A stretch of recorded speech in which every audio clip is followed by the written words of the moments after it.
H R media, সুন্দর আগামীর প্রত্যাশায়।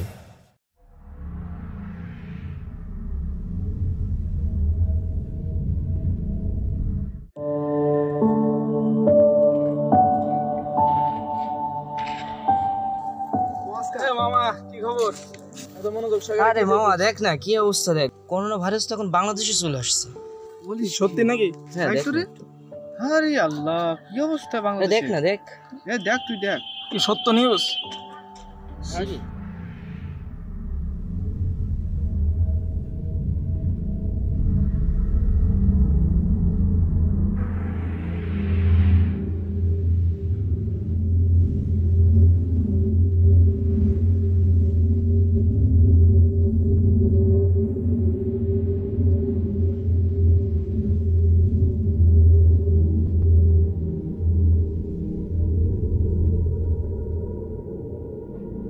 बॉस काम तो हो गया, ऑपरेशन सक्सेसफुल। ওকে, ওয়েল ডান। মার্কসের ব্যাপারটা মাথায় রাখবে, যা বলেছি ঠিক সে মতোই করবে।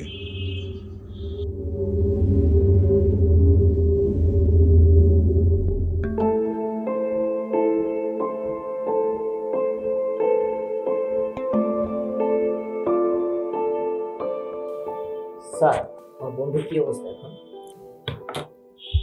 আসলে তোমার বন্ধু তো শ্বাসকষ্টের সমস্যা, কিন্তু এমনটা হলো কি করে? আসলে আমরা তো স্টাডি ট্যুরে কক্সবাজার গিয়েছিলাম, তো ওখানে গিয়ে ধুলাবালি লাগছিল নাকি মুখে, ওখান থেকেই শ্বাসকষ্ট জমাতে সমস্যা হয়েছে। এখন তো চারিদিকে প্রচুর ধুলাবালি, আমাদের সবাইকে একটু সচেতন হওয়া উচিত। তাছাড়া করোনা ভাইরাস সারা বিশ্বে যেভাবে প্রভাব সৃষ্টি করেছে, তাতে করে মাস্ক ব্যবহার করা কিন্তু খুবই গুরুত্বপূর্ণ। এখন ভাবতেছি আঙ্কেলকে কিভাবে বোঝাবো। আর আপনি তো জানেন খসরু সাহেব এই শহরের প্রভাবশালী ব্যবসায়ী, ওনাকে বোঝানো খুব কষ্টের ব্যাপার হয়ে পড়ে। আর উনি তো এমনিতে খুব বদ মেজাজি। তবে ভাববার বিষয় এটা হলো, খসরু সাহেবের ছেলে মার্কসের অভাবে কিন্তু অসুস্থ, এটা ভাবতে কিন্তু খুব কষ্ট লাগে। আসলে আমাদের তো এখানে মাস্ক সংকট ছিল ফার্মেসিতে, তো আমরা পর্যাপ্ত মাস্ক ছিল না, আমরা তাই মাস্ক কিনতে পারি। তাছাড়া আমরা করোনা থেকে বাঁচতে হলে আমাদের কি কি করতে হবে? তেমন কিছুই না, একটু সচেতন হতে হবে। এই যেমন ধরুন, বেশি বেশি করে পানি খেতে হবে, যাতে করে গলা শুকিয়ে না যায়। বাইরে চলাফেরার ক্ষেত্রে ধুলাবালি থেকে আমাদেরকে এড়িয়ে চলতে হবে।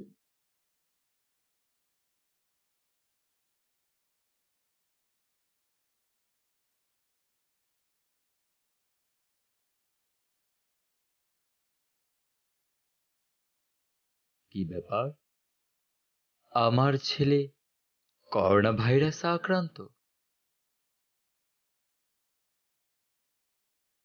আর একটা বিষয়, বাইরে থেকে রুমে আসার সময় হ্যান্ড ওয়াশ অথবা ক্ষারযুক্ত সাবান দিয়ে হাত এবং মুখ ধুয়ে ফেলতে হবে। আর হ্যাঁ, অবশ্যই মাস্ক ব্যবহার করতে হবে। এই বিষয়ে আরো জানতে হলে আমাদের আরে খুশি সাহেব, আপনি বসেন বসেন।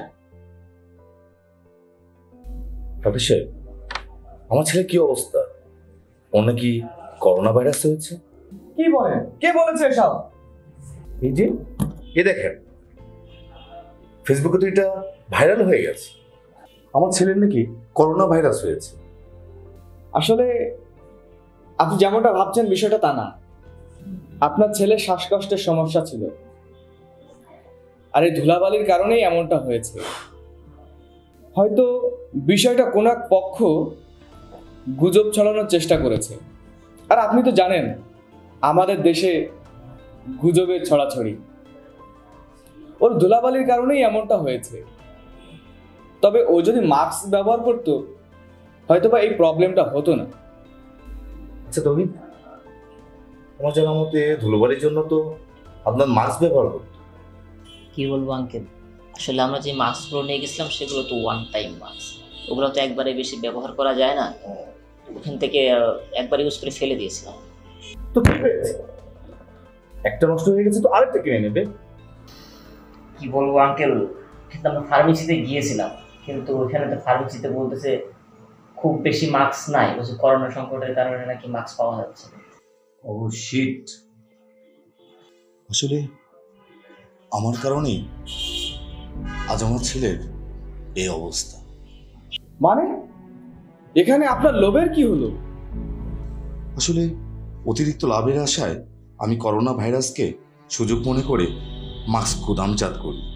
প্রথমে আমি বাংলাদেশের মানুষের করোনা হয়েছে বলে গুজব রটাই সারা দেশে, এবং পরে মাস্কের সংকটের গুজব রটাই, যার ফলাফল আমার ছেলের আজকে এই অবস্থা।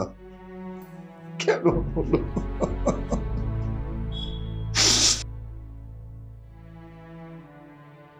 আসলে সামান্য লোভের কারণেই হাজার হাজার মানুষের জীবন বিপন্ন হয়ে যাচ্ছে। তো যাই হোক, বসে থাকার সময় এখন আর নেই। আপনার ছেলেকে উন্নত চিকিৎসার ব্যবস্থা করতে হবে। হ্যাঁ, আপনাকেই বলছি, আপনাদের মতোই অসাধু ব্যবসায়ীদের জন্যই নৈতিকতা আজ মরীচিকায় পরিণত হয়েছে।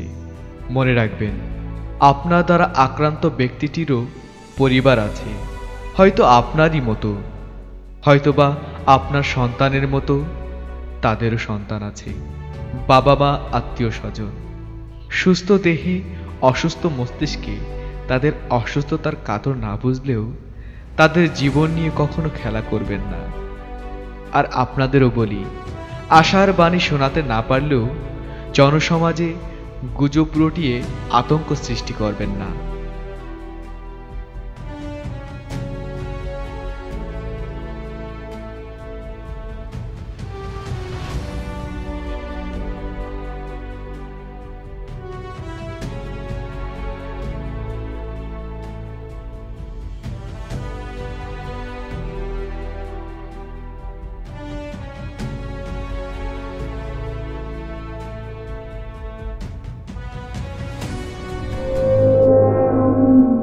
এইচ আর মিডিয়া, সুন্দর আগামীর প্রত্যাশায়।